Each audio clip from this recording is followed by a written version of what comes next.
E cosa ci prepariamo di buono oggi? Oggi ci prepariamo qualcosa per spazzuliare. Patate e pancarrì.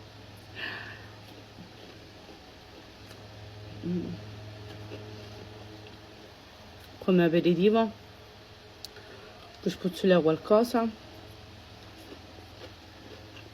Oh, questi sono uno tira l'altro. Sono troppo saporito. Noi le andiamo a preparare. Andiamo. Come prima cosa ho cotto le patate e le ho schiacciate con lo schiacciapatate. Poi prendiamo del pancarré, lo passiamo un po' sotto l'acqua e strizziamo poco e lo tagliamo a pezzettini.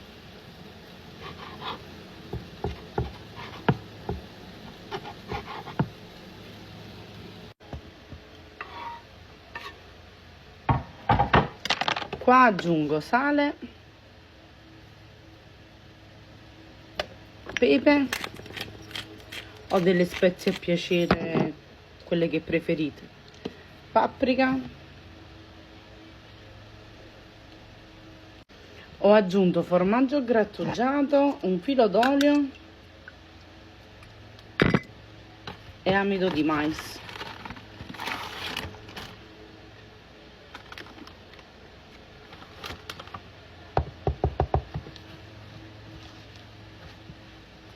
E se a voi piace anche un po' di peperoncino.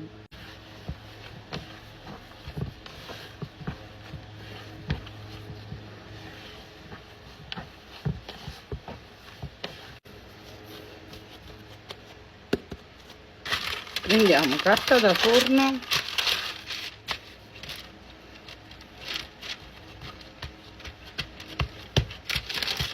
e anche il mattarello per stendere.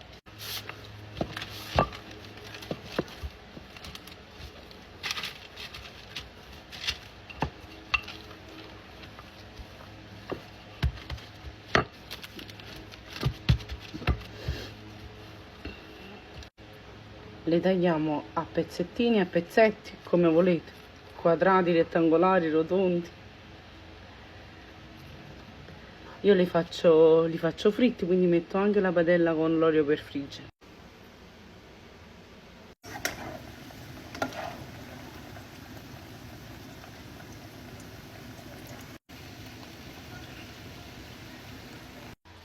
Io ci ho aggiunto un po' di pepe e un po' di sale perché mio marito li ha assaggiati e ha detto che sono un po' sciapiti e quindi abbiamo rimediato. Provateli.